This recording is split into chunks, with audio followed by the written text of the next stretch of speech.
वो कौन था? वो कौन था जो अंधों के इस शहर में आईने इस उम्मीद पर लिए फिरता रहा कि उसकी धरती के बासी कभी ना कभी देखना सीख ही जाएंगे। वो सिखाता रहा, इस दर्जा फिरा कि लोग देखने लग गए। उनको दिखने लगा सब मसीहा के कोटों में मलबूस यहाँ पर मसीहा नहीं, उनको दिखने लगा। वो कौन था जो बहरों की नगरी में सुनने का फन बांटने चल पड़ा? उसको रोका गया, उसको टोका गया, उसको रोका गया, उसको टोका गया, पर रुका ही नहीं। यहाँ तक कि लोगों की बहरी समात बहाली की जानिब सफ़र कर गई।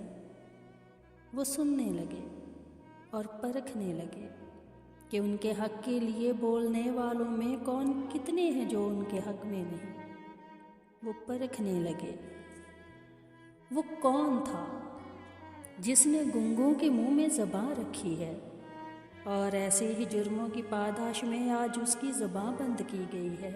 वो खामोश है, वो खामोश है, पर उसकी धरती के बासी जिनमें आँखें समात ज़बां उसने बांटी, वो खामोश कब हैं?